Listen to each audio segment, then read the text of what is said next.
वालेकुम, this is lecture number 7 of chapter number 1। तो ये हमारा प्रीवियस लेक्चर के बेस पे ये हमारा प्रॉब्लम सॉल्व करेंगे आज इस लेक्चर में। ठीक है, तो हम सबसे पहले देखेंगे प्राइम कॉस्ट को कैसे कैलकुलेट होता है। ठीक है, वर्क कॉस्ट को कैसे कैलकुलेट करते हैं, कॉस्ट ऑफ गुड प्रोड्यूस कैसे कैलकुलेट करते हैं, कॉस्ट ऑफ गुड सोल्ड। तो ये थोड़ा लेक्चर लंबा होने वाला है, तो आपको यहाँ पे समझने की कोशिश करनी है और प्रीवियस लेक्चर लास्ट में देखना है। और ये मैं आई कार्ड में ऊपर दे दूंगा उसके लिंक, तो आप वहाँ से भी जाके देख सकते हैं। ठीक है, तो हम चलते हैं सॉल्यूशन के जाने। ठीक है, सॉल्यूशन के जाने तो सबसे पहले हम प्राइम कॉस्ट कैलकुलेट करेंगे। प्राइम कॉस्ट कैलकुलेट करने के लिए हमारे पास 3 एलिमेंट यहाँ पे मौजूद हैं। तो सबसे पहले हम मटीरियल देख लेते हैं। मटीरियल, ठीक है, मटेरियल की क्या वैल्यू मिली हुई है हमारे पास, डायरेक्ट मटेरियल की 45,000 हमें वैल्यू मिली हुई है, जिसका हमारे पास टोटल कितने यूनिट है, 100 यूनिट है जो यहाँ पे हमें डेटा में मिले हुए हैं। तो यह 100 से डिवाइड कर देंगे तो पर यूनिट कॉस्ट हमें मिल जाएगी 450 मिल जाएगी। तो आप इजीली कैलकुलेट कर लेंगे। ये आपको मैं यहाँ पे कैलकुलेट करके दिखा रहा हूँ कि ठीक है 45,000 है। 100 से डिवाइड कर दें, 2 जीरो यहाँ से गए, 2 जीरो यहाँ से गए, 450 हो गया। ठीक है ना, तो उसके बाद हमारा आ जाता है लेबर। ठीक है, डायरेक्ट लेबर आ जाता है प्राइम कॉस्ट में। ठीक है, तो वो कितना हमारा है 33% ऑफ डायरेक्ट मटेरियल कॉस्ट। ठीक है, 33% निकालें तो यहाँ 33% हम निकालें या 1/3 निकालें। ठीक है, लेबर को मटेरियल कॉस्ट का तो हम निकालते हैं। ठीक है, 1/50। ठीक है, तो ये 3 का टेबल यहाँ पे 1 टाइम, यहाँ पे 15 टाइम। ठीक है, 3 जीरो ऊपर आ जाएंगे तो हमारा कितना हो गया 15,000 हो गया। ठीक है, तो ये हमारी वैल्यू क्या आ गई 15,000। इससे भी हम डिवाइड कर देंगे क्योंकि हमारे कितने यूनिट प्रोड्यूस हुए हैं, 100 प्रोड्यूस हुए हैं। तो ये इसकी वैल्यू क्या आ गई 150 आ गई। ठीक है, उसके बाद हमारा आ जाता है एक्सपेंसिस। एक्सपेंसिस क्या है, एक्सपेंसेस हम देख लेते हैं। एक्सपेंसेस में क्या है, material plus labour cost. Material plus labour cost, material को हम प्लस करेंगे। मटेरियल कितना, मटेरियल की कितनी वैल्यू है हमारे पास 4। ठीक है, मटेरियल कितनी है, ठीक है, सॉरी, फॉर 45,000। और हमारे लेबर की कितनी है 15,000। ठीक है, तो हम देख लेते हैं, इसे दोनों को प्लस कर देते हैं, 60,000 हो गया। इसका 20%, इसका कितना निकालना है 20% निकालना है। 20% हम निकालेंगे तो हमारा कितना आ जाएगा। ठीक है, डिवाइड कर दें, ये 2 जीरो यहाँ से गए, 2 जीरो यहाँ से गए और 6 मल्टीप्लाई कर दें। ठीक है ना, मल्टीप्लाई करेंगे तो ये जीरो यहाँ पे आ जाएगा, 12,000 आ जाएगा। ठीक है ना, कितना वैल्यू आ गई 12,000 वैल्यू आ गई है। ठीक है ना, सॉरी ये बार बार कोई मसला टेक्निकल प्रॉब्लम की वजह से बार बार आ रहा है। ठीक है, तो हम देख लेंगे इससे भी। ठीक है ना, इसे भी हम देख लेंगे। ठीक है ना, हम बाद में क्या मसला है। ठीक है, तो हम इसे भी डिवाइड कर देंगे 100 से, तो ये क्या जाएगा 1200, 120 हमारा पर यूनिट कॉस्ट आ गई। ठीक है ना, एक्सपेंसिव को तो हम प्राइम कॉस्ट मालूम करने के लिए तो हम इसे तीनों को प्लस कर लेंगे। ठीक है ना, प्राइम कॉस्ट हमारा आ जाएगा प्राइम कॉस्ट। ठीक है, ये मालूम करेंगे प्राइम कॉस्ट, तो उसमें हम तीनों को प्लस कर लेंगे। ठीक है ना, प्लस कर देंगे तो ये हमारा कितना आ जाएगा 72,000 आ जाएगा। आप प्लस कर सकते हैं। ठीक है, आप वेरीफाई भी कर लें कैलकुलेटर की मदद से। ठीक है, मैंने पहले ही किया हुआ है तो हम मैं खुद ही यहाँ पे सॉल्व कर रहा हूँ। ठीक है ना, तो 720 हो गया पर यूनिट के हिसाब से और टोटल हमारी कॉस्ट आ गई। तो इसके बाद हमारा दूसरा एलिमेंट है वो कौन सा है, हमारा वर्क कॉस्ट। वर्क कॉस्ट में क्या आ जाता है, office office and administration cost भी हमारी आ जाती है। ठीक है, फैक्ट्री ऑफिस रेंट भी हमारा आ जाता है उसमें। ठीक है, तो हम उससे कैलकुलेट कर देते हैं। ठीक है ना, वो क्या है फैक्ट्री ओवरहेड्स। ठीक है ना, सॉरी, ठीक है, फैक्ट्री ओवरहेड्स उसमें आ जाता है। ठीक है, फैक्ट्री ओवरहेड्स हम कैलकुलेट करेंगे। फैक्ट्री ओवरहेड कितना मिला हुआ है 1/9 ऑफ प्राइम कॉस्ट। ठीक है, ये 1/9 इसकी वैल्यू 1/9 हम निकालेंगे। ठीक है, तो हम यहाँ पे मैं निकाल लेता हूँ। ठीक है, 1/9 निकाल लेते हैं हम यहाँ पे। ठीक है ना, 1/9, ठीक है, मल्टीप्लाई बाय 7। ठीक है, तो यहाँ पे क्या 9 का टेबल कितनी बार लगता है 1 टाइम, यहाँ पे कितनी बार लगेगा 8 टाइम। ठीक है, 8 टाइम, तो क्या आंसर आ जाएगा, आंसर आ जाएगा हमारा 8,000। 8,000 हम यहाँ पे हम वैल्यू लिख लेते हैं कि क्या हमने कैलकुलेट किया है फैक्ट्री कॉस्ट को। ठीक है, फैक्ट्री ओवरहेड, फैक्ट्री हमारा ओवरहेड आ गया। ओवरहेड आपको पता है क्या है, अगर आपको नहीं पता तो मैंने यहाँ डिटेल में समझाया हुआ है हमारे ओवरहेड लेक्चर में, वहाँ पे मैंने डिटेल से समझाया हुआ है कि ओवरहेड क्या है, उसके टाइप्स क्या हैं, तो आप वहाँ से भी देख सकते हैं, ठीक है ना। तो फैक्ट्री ओवरहेड हमारा कितना आ गया, 8000, ठीक है। 8000 का यहाँ पर यूनिट का क्या आ गया, 8000 का 80, ठीक है। डिवाइड कर लें 100 से तो आपको मिल जाएगा, ठीक है। तो यहाँ पे हम दोनों को कैलकुलेट कर देते हैं।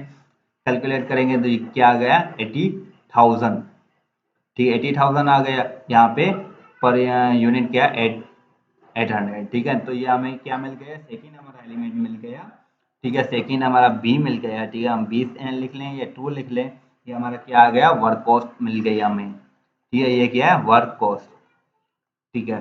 उसके बाद हमारा क्या, हम देखते हैं, ठीक है। इसमें हम क्या क्या डालेंगे, ठीक है। इसमें हम वर्क कॉस्ट में अगर प्लेस करेंगे हमारा ऑफिस एंड एडमिनिस्ट्रेशन कॉस्ट, तो हमें क्या मिल जाएगी, हमें मिल जाएगी कॉस्ट ऑफ गुड प्रोड्यूस मिल जाएगा। तो वो कितना है, हमें डेटा में मिला हुआ है 25% ऑफ वर्क कॉस्ट, ठीक है। 25% ऑफ वर्क कॉस्ट हम निकाल लेते हैं, ठीक है ना, यहीं पे, ठीक है। हम नेक्स्ट स्लाइड पे चल लेते हैं। तो नेक्स्ट लाइन में चल लेते हैं। तो हम वर्क कॉस्ट की पहले वैल्यू लिख लेते हैं, वर्क कॉस्ट हमें मिला कितना हुआ है, ठीक है ना। वर्क कॉस्ट हमारा था, ठीक है। वर्क कॉस्ट हमारा टोटल वैल्यू थी हमारी, टोटल था हमारा 80,000, ठीक है। पर यूनिट था 800, ठीक है। तो ये मिल गया। अब हम 25% ऑफ वर्क कॉस्ट में इसमें डालेंगे, जी 25% हम निकालेंगे, ठीक है। 25% ऑफ, ठीक है, 80 का, तो ये 0 0 चले गए, ठीक है। तो ऐसे हम मल्टीप्लाई कर देंगे, मल्टीप्लाई करेंगे तो हमें कितना मिल जाएगा, 20,000 मिल जाएगा, ठीक है ना। 20,000 हमें वैल्यू मिल गई, ठीक है। तो हम इसमें क्या कैलकुलेट प्लस कर देंगे, एडमिनिस्ट्रेशन और ऑफिस और एडमिनिस्ट्रेशन ओवरहेड, ठीक है। ऑफिस एंड एडमिनिस्ट्रेशन, ठीक है। ओवरहेड्स बोलें या एक्सपेंसेस बोलें, वो आपको इसमें प्लस कर देना है, ठीक है। वो कितना है, 20,000, ठीक है। 20,000 आ गया हमारा, ठीक है। तो इसे भी डिवाइड कर देंगे 100 से, ठीक है। जो हमारे यूनिट प्रोड्यूस हुए हैं, तो हमारा कितना मिल जाएगा, 200, ठीक है। 200 मिल गए, ठीक है। तो दोनों को प्लस कर देंगे तो ये 1 लाख हो गया हमारा, कितना हो गया, 1 लाख, यहाँ पे 1000 हो गया, ठीक है ना। 1000 हो गया। तो ये हमें क्या मिल गया, थर्ड चीज मिल गई हमारी, कॉस्ट ऑफ गुड प्रोड्यूस हमें मिल गया, ठीक है। कॉस्ट ऑफ गुड प्रोड्यूस हमें मिल गई,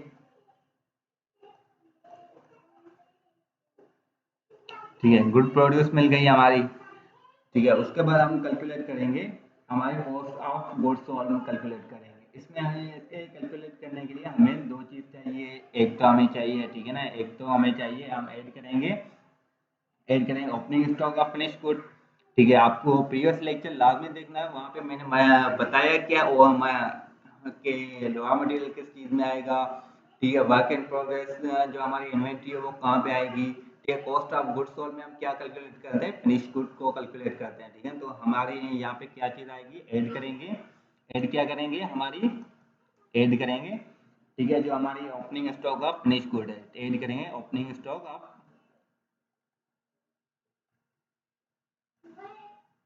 ठीक है, फिनिश गुड, ठीक है। वो हमें कोई भी डेटा में नहीं मिली हुई है तो हम उसे नल कर देंगे, ठीक है ना। उसके बाद हम लेस करेंगे, माइनस करेंगे, डिडक्ट करेंगे क्लोजिंग स्टॉक, ठीक है। क्लोजिंग स्टॉक जो आपने डेटा में मिली हुई है, आप देख लें, ठीक है ना। थोड़ा जूम करें, लेक्चर का पीएस पैक करके आप देख सकते हैं, ठीक है ना। तो उसमें मिला हुआ है 10% ऑफ यूनिट प्रोड्यूस, ठीक है। तो हम वो डिडक्ट कर लेंगे यहाँ से, ठीक है। Stock of finish good, finish good, ठीक है। वो कितना है हमारा, 10%, 10% की वैल्यू क्या होगी, ये 10 की वैल्यू क्या होगी, 10 को हम मल्टीप्लाई कर देंगे, ठीक है ना। तो हमें क्या मिल जाएगा, 10,000, ठीक है। 10,000 हमें मिल गया, ठीक है। तो पर यूनिट कॉस्ट हमारी क्या थी, 1000 थी, तो उसे मल्टीप्लाई कर दें 10 से, तो आपको क्या मिल जाएगा, 10,000 मिल गया। तो 10,000 के हम यहाँ से डिडक्ट कर देंगे, 10,000 डिडक्ट करेंगे तो हमारा क्या आ जाएगा, 90,000, ठीक है। 90,000 आ गया, ठीक है। हमारा 19,000 आ गया। यहाँ पे कुछ ट्विस्ट आने वाला है। हमने 10 था, मैंने 10 जो हमारे यूनिट प्रोड्यूस हुए हैं वो हमने डिडक्ट किए हैं, ठीक है, 10 डिडक्ट किए हैं तो हमारे पास कितनी बची, 100 थी टोटल। उसमें से 10 इन्वेंट्री 10 जो हमारे फिनिश गुड थे वो अनसोल्ड रह गए, जो प्रोड्यूस किए वो अनसोल्ड हो गए, तो 10 हमने डिडक्ट कर लिए, तो बाकी कितने बचे 90।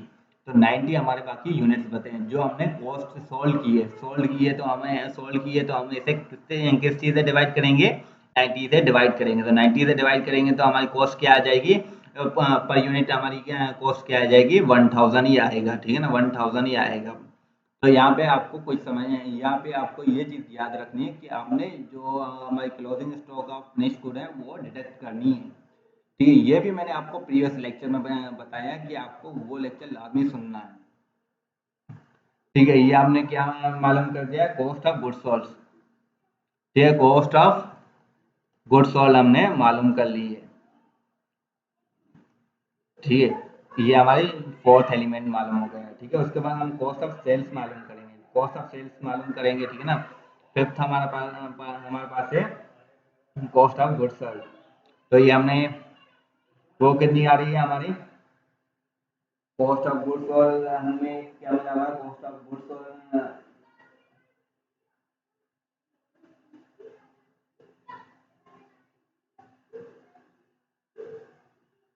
कॉस्ट ऑफ गुड्स सोल्ड मालूम करने के लिए हमें हमें सेल्स और डिस्ट्रीब्यूशन ओवरहेड डालने हैं, ठीक है, इसमें प्लस करने हैं, ठीक है। और प्लस करेंगे तो कितना होगा 10% वो मिला हुआ है, 10% में हम इसमें डालेंगे सेलिंग एंड डिस्ट्रीब्यूशन कॉस्ट, ठीक है, सेलिंग, ठीक है, सेलिंग एंड डिस्ट्रीब्यूशन कॉस्ट हमें इसमें प्लस करेंगे, वो कितना है 10%, 10% हम इसका निकालेंगे, ठीक है, 10% ऑफ 90,000, ठीक है। तो ये 2 0 गए, ये 2 0 चले गए, तो बाकी हमारे बचे 9,000, 9,000 हमारी 10% निकलेगा, ठीक है, सेलिंग एंड डिस्ट्रीब्यूशन कॉस्ट है, तो वो कितना हो गया हमारे पास 9,000। तो इसमें हम यूनिट पर यूनिट कितना हो गया 9, तो पर यूनिट हमारा कितना है 100, 100 आ गया, तो इसे हम क्या बोलेंगे कॉस्ट ऑफ सेल्स, ठीक है, तो प्लस कर देंगे दोनों को, कॉस्ट ऑफ सेल्स हमें मिल गई, वो कितनी हो गई हमारे पास 99,000, ठीक है, 99,000 हो गई, इससे भी प्लस कर दें 1100 हो गई। उसके बाद हमारा क्वेश्चन में तो इस लिखा कुछ चीज़ है, ठीक है, समझने की कोशिश करें, ठीक है। उसमें हमारे पास डेटा में मिला है प्रॉफिट मालूम करना है, प्रॉफिट कितना 1/6 ऑफ सेल्स है, तो 1/6 ऑफ सेल, तो हमारे पास सेल तो है ही नहीं, तो सेल हम कैसे कैलकुलेट करेंगे, ठीक है ना, तो प्रॉफिट कैसे कैलकुलेट करें, प्रॉफिट कैलकुलेट करने का यहाँ पे थोड़ा ट्रिकी तरीका है। तो यहाँ पे जो हमारे पास 1/6 है ना, 1/6 है उसे हम कर देंगे 1/5 कर देंगे ऑफ कॉस्ट ऑफ सेल्स का, कॉस्ट ऑफ सेल्स हमारे पास कितनी मिली हुई है 99,000 मिली हुई है, ठीक है, कॉस्ट ऑफ सेल्स कितनी मिली हुई है 99,000, तो हम इसमें इसे डिवाइड कर देंगे तो हमें कितनी वैल्यू मिल जाएगी, वन वैल्यू मिल जाएगी 19800 हमें मिल जाएगा, ठीक है ना, 19800 मिल जाएगा, तो हम इससे हमारे प्रॉफिट में प्रॉफिट ऑफ लिखेंगे हम ऐसे प्रॉफिट, ठीक है, प्रॉफिट कैलकुलेट करेंगे प्रॉफिट ऑफ सेल्स, ठीक है ना, सेल्स तो हमें वैल्यू कितनी मिली हुई है 19800 मिल गया, ठीक है ना, इसको डिवाइड कर देंगे 90 से, तो मिल जाएगा पर यूनिट की वैल्यू मिल जाएगी तो 220 रुपये, ठीक है, तो दोनों को हम प्लस कर देंगे तो हमें टोटल वैल्यू क्या मिल जाएगी 118800, ठीक है, और यहाँ पे भी प्लस कर देंगे तो हमें मिल जाएगा 1320, और ये हमारा क्या आ गया प्रॉफिट ऑफ सेल्स आ गया, ठीक है ना, ये हमारी सेल्स आ गई, ठीक है, लास्ट में हमारी क्या आ गई सेल्स, ये हमारी टोटल सेल्स है, ठीक है, तो हमारी टोटल कॉस्ट ऑफ कंपोनेंट कितनी हो गई है 11,88,000 हो गया, ठीक है, और पर यूनिट हमारी कितनी आ गई 1,320 रुपीज़ पर यूनिट कॉस्ट हमारी आ गई, और हमें इसे वेरीफाई करने के लिए कि ये हमारी वैल्यू सही आई है या नहीं, तो इससे जो हमारी ये सेल्स टोटल सेल्स हमें मिली हुई है इससे हम डिवाइड कर देंगे, किससे डिवाइड कर देंगे, ठीक है, जो हमारी ये वैल्यू मिली हुई है 118800 को हम डिवाइड कर देंगे 6 से, तो हमें ये सेम वैल्यू मिलेगी। अगर ये सेम वैल्यू ना मिले तो मतलब हमारे पास कुछ मिस्टेक हुई है, हमारे प्रॉब्लम में कुछ मिस्टेक हुई है, तो वो उसे हम रिसॉल्व करेंगे, ठीक है ना। तो हम वो मिस्टेक को ढूंढने की कोशिश करेंगे कहाँ पे मिस्टेक हुई है। तो ये था हमारा आज का लेक्चर, फिर मिलेंगे नेक्स्ट लेक्चर में एक नए प्रॉब्लम के साथ।